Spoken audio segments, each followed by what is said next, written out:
Audiobook do livro O Problema do Ser, do Destino e da Dor, de Leon Denis. Segunda parte.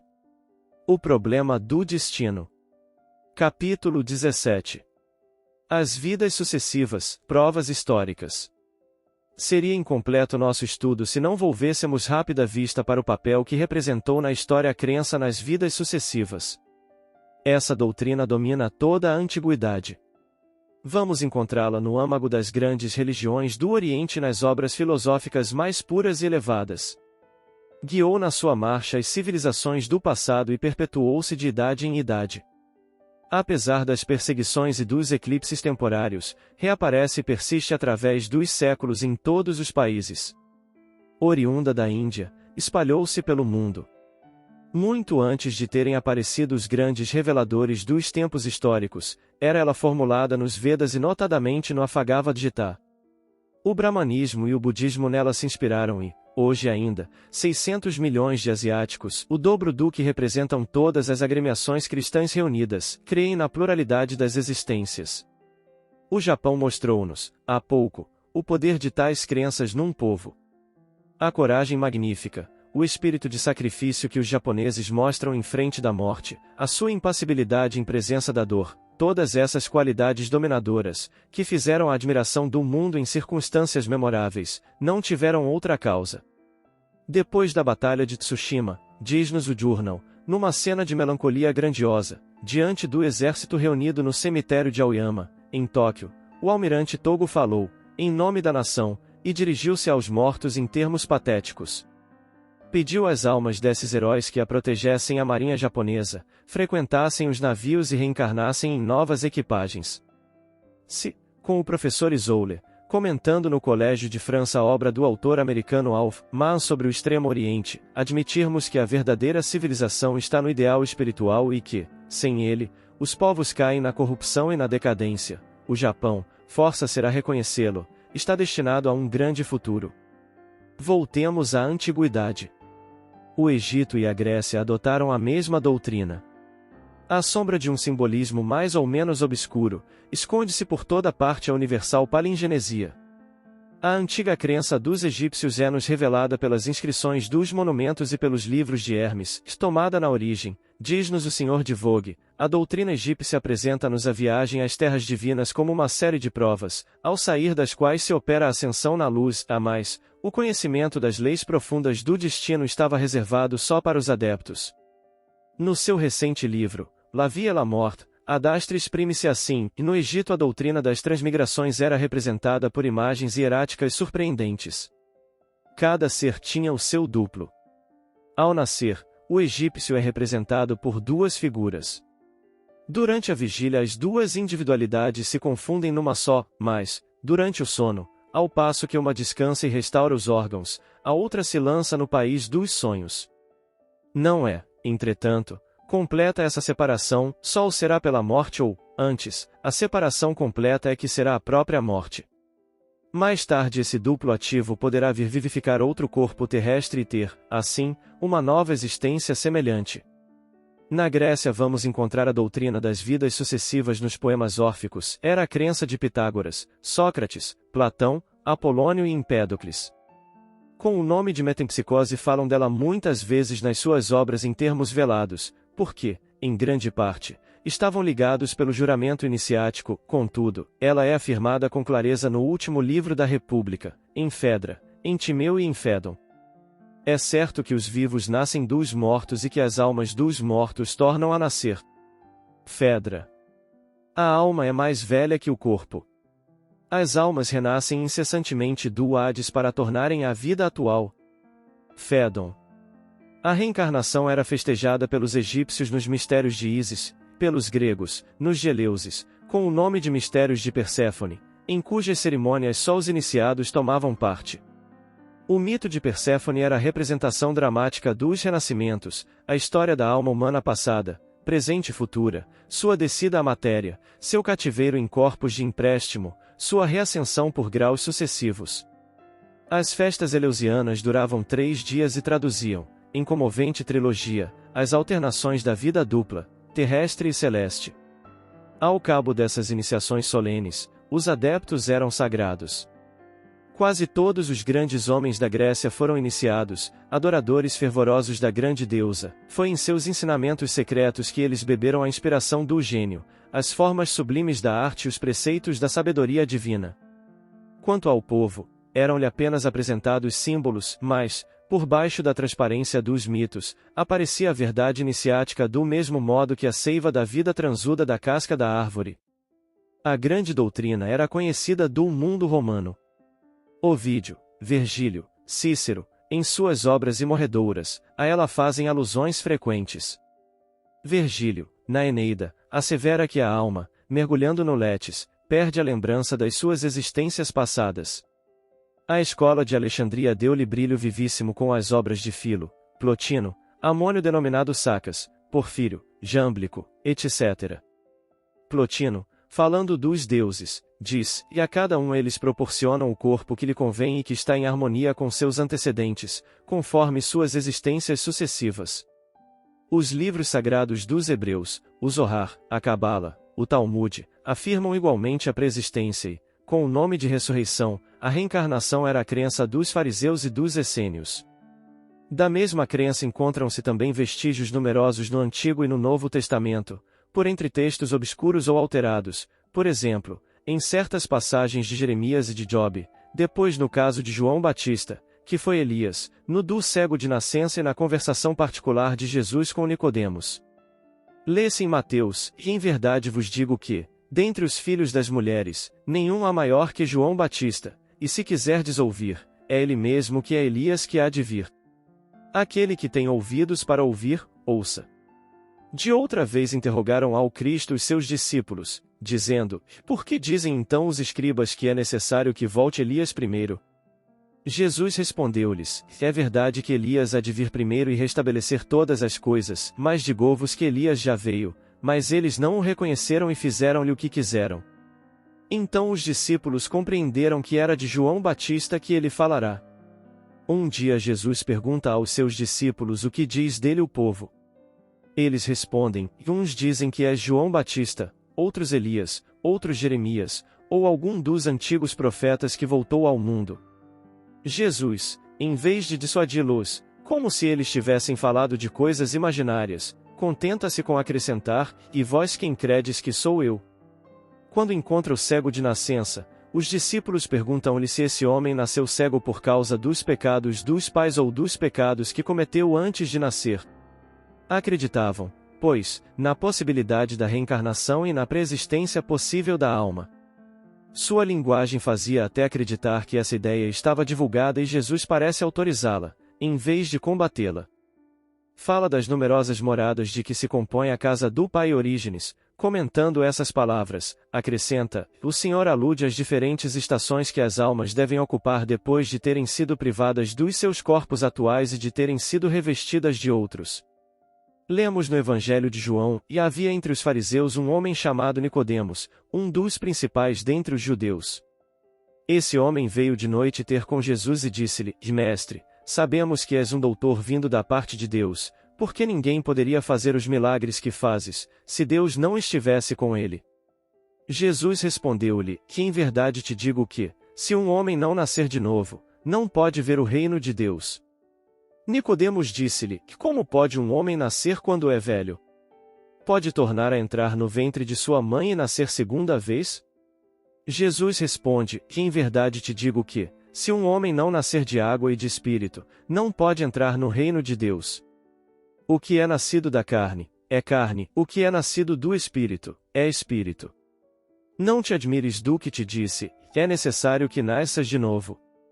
O vento sopra onde quer e tu lhe ouves o ruído, mas não sabes de onde vem nem para onde vai. Sucede o mesmo com todo homem que é nascido do Espírito. A água representava entre os hebreus a essência da matéria, e quando Jesus afirma que o homem tem de renascer de água e de espírito, não é como se dissesse que tem de renascer de matéria e de espírito, isto é, em corpo e alma. Jesus acrescenta estas palavras, tu és mestre em Israel e ignoras estas coisas. Não se tratava, pois, do batismo, que todos os judeus conheciam. As palavras de Jesus tinham um sentido mais profundo e sua admiração devia traduzir-se assim: tenho para a multidão ensinamentos ao seu alcance, e não lhe dou a verdade senão na medida em que ela pode compreender. Mas contigo, que és mestre em Israel e que, nessa qualidade, deves ser iniciado em mistérios mais elevados, entendi poder ir mais além. Essa interpretação parece tanto mais exata quanto mais está em relação com o Zohar, que, repetimos, ensina a pluralidade dos mundos e das existências. O cristianismo primitivo possuía, pois, o verdadeiro sentido do destino.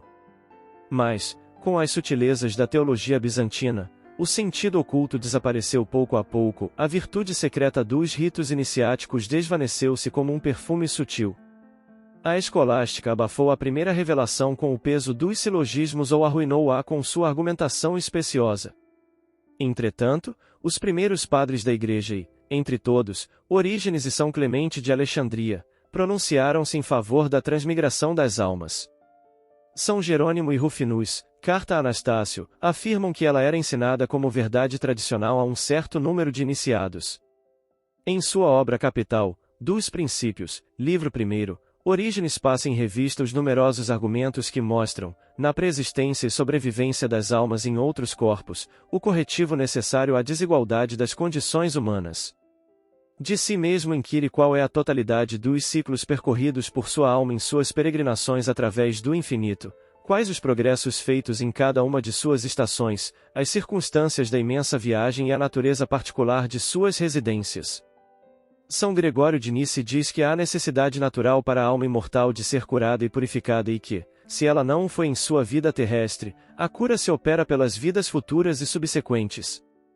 Todavia, essa alta doutrina não podia conciliar-se com certos dogmas e artigos de fé, armas poderosas para a Igreja, tais como a predestinação, as penas eternas e o juízo final. Com ela, o catolicismo teria dado lugar mais largo à liberdade do espírito humano, chamado em suas vidas sucessivas a elevar-se por seus próprios esforços e não somente por a graça do alto. Por isso, foi um ato fecundo em consequência funesta a condenação das opiniões de Orígenes e das teorias gnósticas pelo Concílio de Constantinopla em 553. Ela trouxe consigo o descrédito e a repulsa do princípio das reencarnações. Então, em vez de uma concepção simples e clara do destino, compreensível para as mais humildes inteligências, conciliando a justiça divina com a desigualdade das condições e do sofrimento humanos, vimos edificar-se todo um conjunto de dogmas, que lançaram a obscuridade no problema da vida, revoltaram a razão e, finalmente, afastaram o homem de Deus. A doutrina das vidas sucessivas reaparece novamente em épocas diferentes no mundo cristão, sob a forma das grandes heresias e das escolas secretas, mas foi muitas vezes afogada no sangue ou abafada debaixo das cinzas das fogueiras. Na Idade Média eclipsa-se quase de todo e deixa de influenciar o desenvolvimento do pensamento ocidental, causando-lhe dano por essa forma. Daí os erros e a confusão daquela época sombria, o mesquinho fanatismo, a perseguição cruel, o ergástulo do espírito humano. Uma espécie de noite intelectual estendeu-se sobre a Europa. No entanto, de tempos em tempos, como um relâmpago, o grande pensamento ilumina ainda, por inspiração do alto, algumas belas almas intuitivas, continua a ser para os pensadores de escola a única explicação possível do que, para a massa, se tornará o profundo mistério da vida. Não somente os trovadores, nos seus poemas e cantos, lhe faziam discretas alusões, mas até espíritos poderosos, como Boaventura e Dante Alighieri, a mencionam de maneira formal. Ozanam, escritor católico, reconhece que o plano da Divina Comédia segue muito de perto as grandes linhas da iniciação antiga, baseada, como vimos, sobre a pluralidade das existências. O cardeal Nicolau de Cusa sustenta, em pleno Vaticano, a pluralidade das vidas e dos mundos habitados, com o assentimento do Papa Eugênio IV. Thomas More, Paracelso, Jacob Boehme, Giordano Bruno e Campanella afirmaram ou ensinaram a grande síntese, muitas vezes com o próprio sacrifício. Van Helmont, em De Revolutione Animarum, expõe, em 200 problemas, todos os argumentos em prol da reencarnação das almas. Não são essas altas inteligências comparáveis aos cumes dos montes, aos cimos gelados dos Alpes, que são os primeiros a receber os alvores do dia, a refletir os raios do sol, e que ainda são iluminados por ele quando já o resto da terra está imerso nas trevas. O próprio islamismo, principalmente no Novo Alcorão, dá lugar importante às ideias palingenésicas. Finalmente, a filosofia, nos últimos séculos, enriqueceu-se com elas. Coodworth e Hume consideram-nas como a teoria mais racional da imortalidade. Em Lessing, Herder, Hegel, Schelling, Fichte, o Moço, elas são discutidas com elevação. Mazzini, apostrofando os bispos, na sua obra Dal Concílio a Diu, diz: cremos numa série indefinida de reencarnações da alma, de vida em vida, de mundo em mundo, cada uma das quais constitui um progresso em relação à vida precedente. Podemos recomeçar o estádio percorrido quando não merecemos passar a um grau superior, mas não podemos retrogradar nem perecer espiritualmente. Reportemo-nos agora às origens dos franceses e veremos a ideia das vidas sucessivas pairar sobre a terra das Gálias. Essa ideia vibra nos cantos dos bardos, sussurra na grande voz das florestas, debati-me em 100 mundos, em 100 círculos vivi. Canto bárdico, Bardar das Cá de Godeu. É a tradição nacional por excelência, inspirava aos pais dos franceses o desprezo da morte. O heroísmo nos combates deve ser amada por todos aqueles que se sentem vinculados pelo coração ou pelo sangue à raça céltica, móbil, entusiasta, generosa, apaixonada pela justiça, pronta sempre a lutar em prol das grandes causas. Nos combates contra os romanos, diz D. Arbois de Jubainville, professor do Colégio de França, os druidas ficavam imóveis como estátuas, recebendo feridas sem fugir e sem se defenderem. Sabiam que eram imortais e contavam achar em outra parte do mundo um corpo novo e sempre jovem. Os druidas não eram somente homens valentes, eram também sábios profundos. Seu culto era o da natureza, celebrado sob a abóbada sombria dos carvalhos ou sobre as penedias batidas pelas tempestades. As tríades proclamam a evolução das almas partidas de Anofno, o abismo, subindo vagarosamente a longa espiral das existências, Abred, para chegarem, depois de muitas mortes e renascimentos, a GWYNFYD, o círculo da felicidade. As tríades são o mais maravilhoso monumento que nos resta da antiga sabedoria dos bardos e dos druidas, abrem perspectivas sem limites à vista admirada do investigador. Citaremos 3, as que se referem mais diretamente ao nosso assunto, as tríades, 19, 21 e 36 e 19.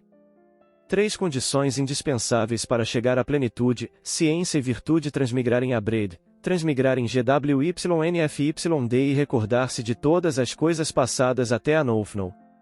21. 3 meios eficazes de Deus em Abred, círculo dos mundos planetários, para dominar o mal e vencer a sua oposição em relação ao círculo de GWYNFYD, círculo dos mundos felizes: a necessidade, a perda da memória e a morte.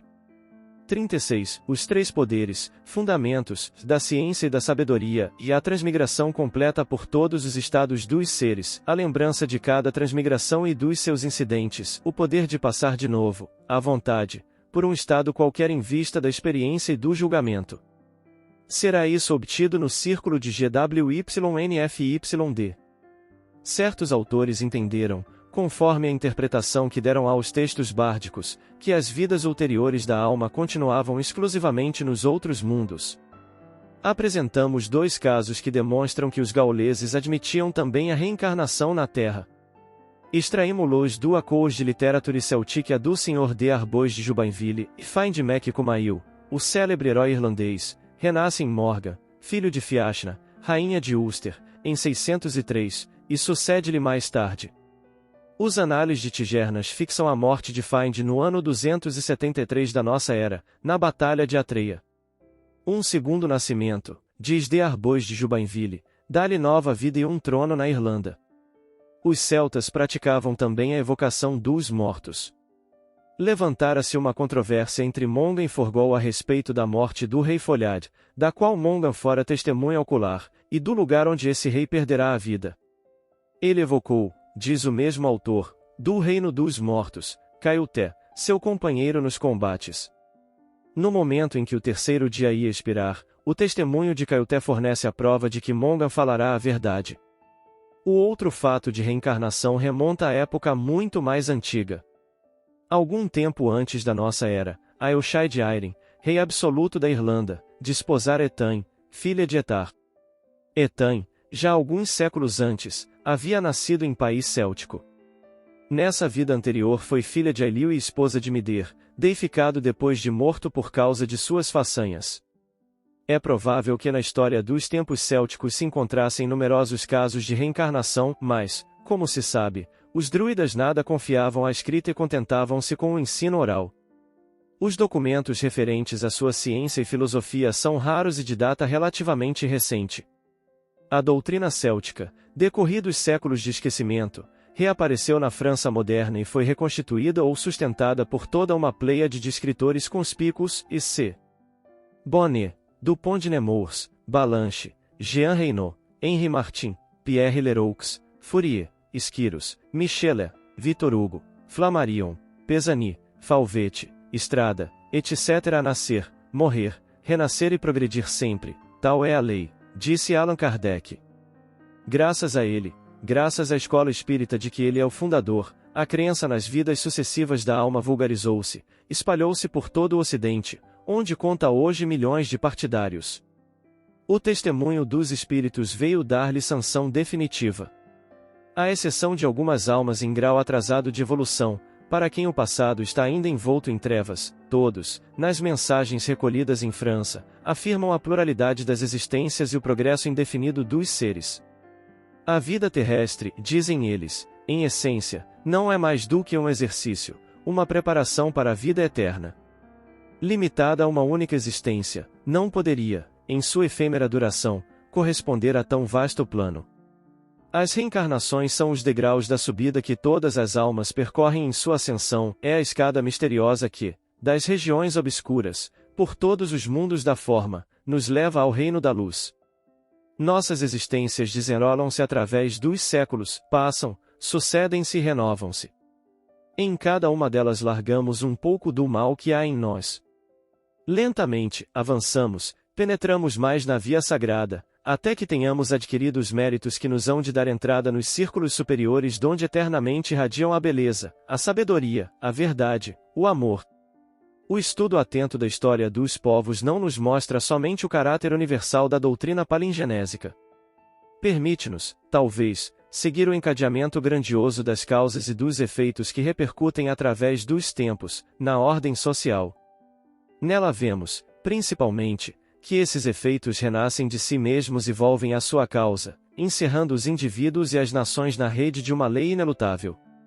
Sob esse ponto de vista, as lições do passado são surpreendentes. Há um cunho de majestade, gravado no testemunho dos séculos, que impressiona o mais indiferente homem, o que nos demonstra a irresistível força do direito. Todo mal feito, o sangue vertido e as lágrimas derramadas recaem cedo ou tarde fatalmente sobre seus autores, indivíduos ou coletividades.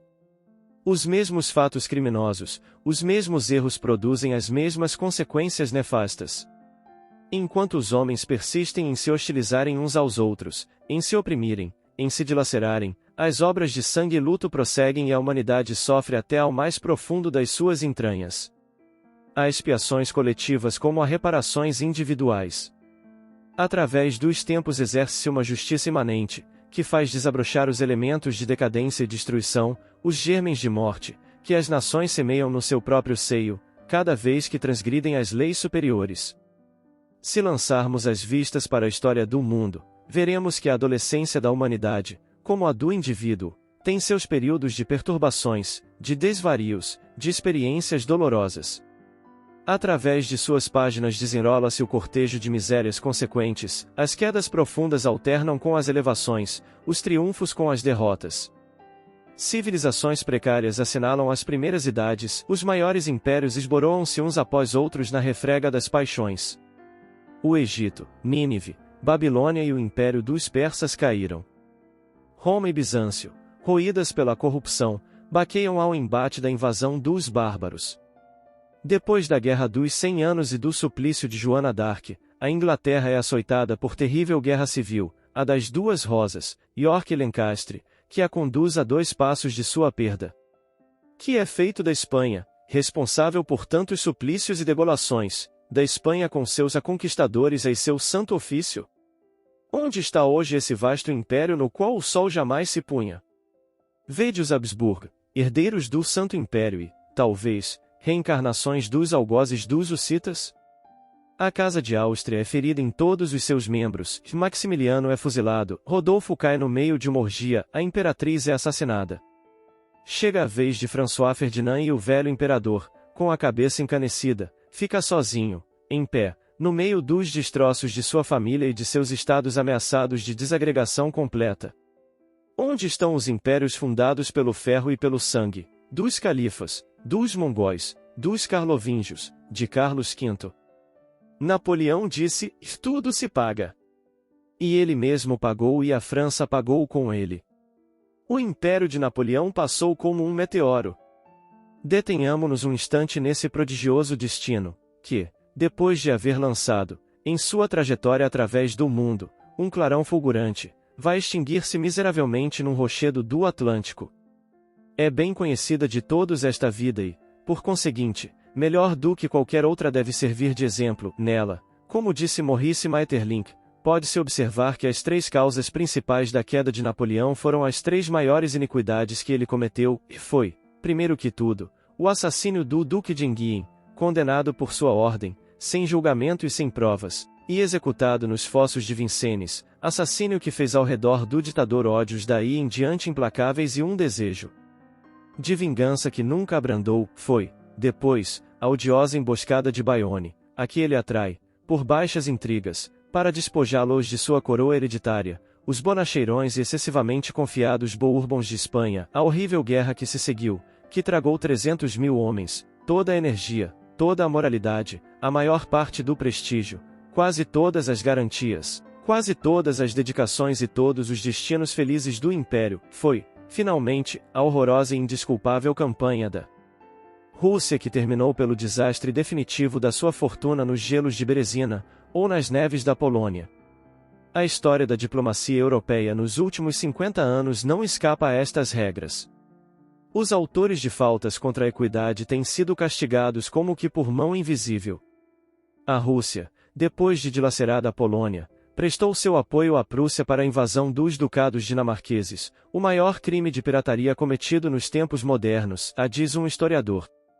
Foi por causa disso punida, primeiro pela própria Prússia que, em 1877, no Congresso de Berlim, desapossava-a de todas as vantagens obtidas sobre a Turquia, depois, mais cruelmente ainda, pelos reveses da Guerra da Manchúria e sua terrível repercussão em todo o Império dos Czares.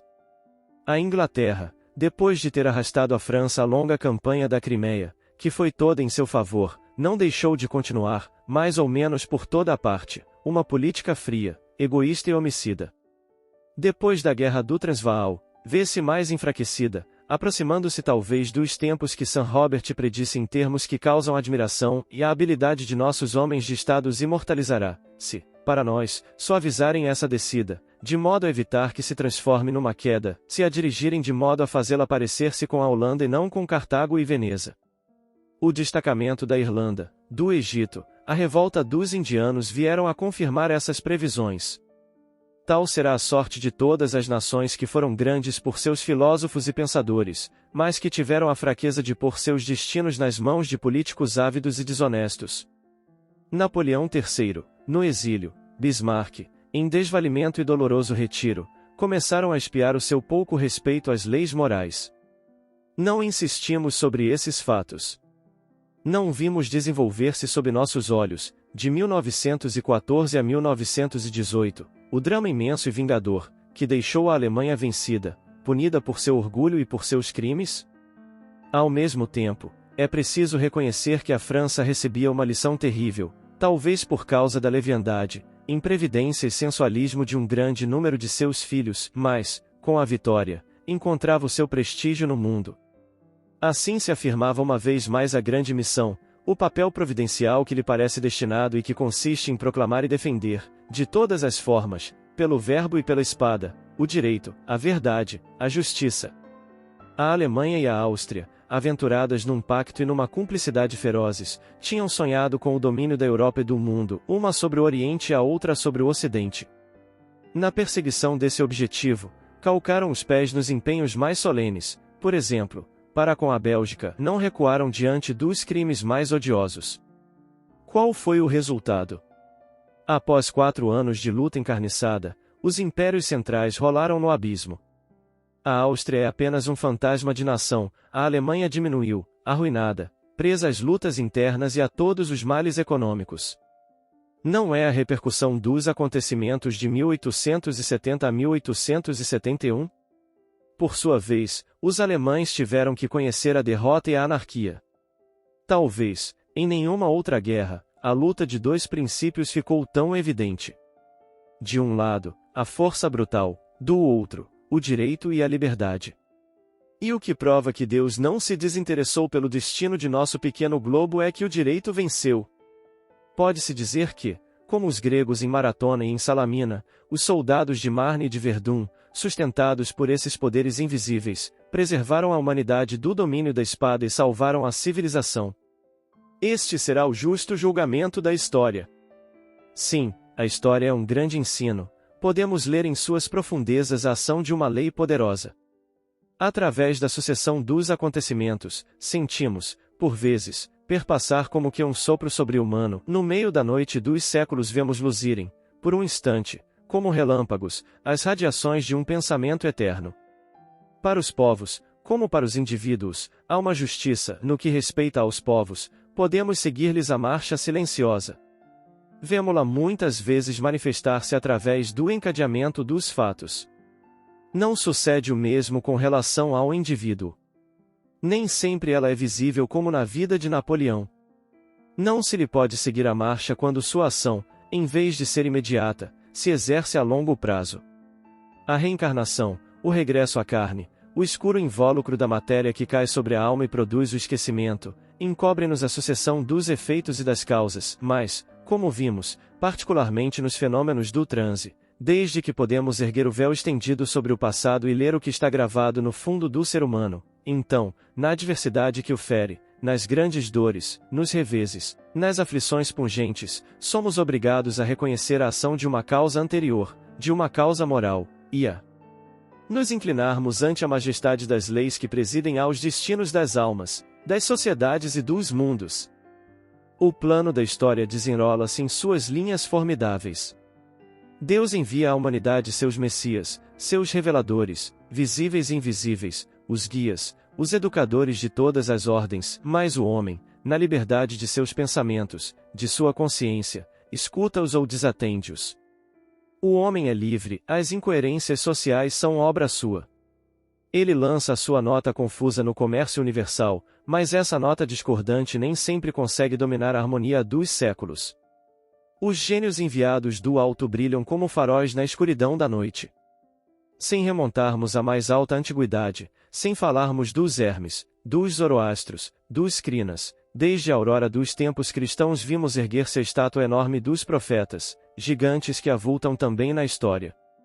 Foram eles, com efeito, que prepararam as vias do cristianismo, a religião dominadora, da qual mais tarde há de nascer, no evolver dos tempos, a fraternidade universal. Depois vemos o Cristo, o homem de dor, o homem de amor, cujo pensamento irradia, como beleza imperecível, o drama do Gólgota, a ruína de Jerusalém, a dispersão dos judeus. Aquém do Mar Azul, o desabrochar do gênio grego, foco de educação, esplendor de arte e ciência, há de iluminar a humanidade. Finalmente, o poder romano, que ensinará ao mundo o direito, a disciplina, a vida social.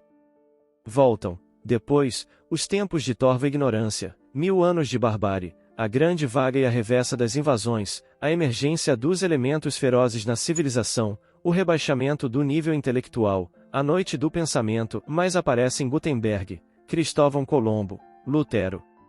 Erguem-se as catedrais góticas, revelam-se continentes desconhecidos, a religião entra na disciplina. Graças à imprensa, o novo pensamento espalhar-se-á por todos os pontos do mundo. Depois da reforma virá a renascença e, em seguida, as revoluções. E eis que, após muitas vicissitudes, lutas e dilacerações, a despeito das perseguições religiosas, das tiranias civis e das inquisições, o pensamento se emancipa. O problema da vida que, com as concepções de uma igreja que se tornará fanática e cega, continuava impenetrável, vai esclarecer-se de novo. Qual estrela sobre o mar brumoso, reaparece a grande lei. O mundo vai renascer para a vida do espírito. A existência humana deixará de ser um escuro beco sem saída para se transformar em estrada largamente aberta para o futuro.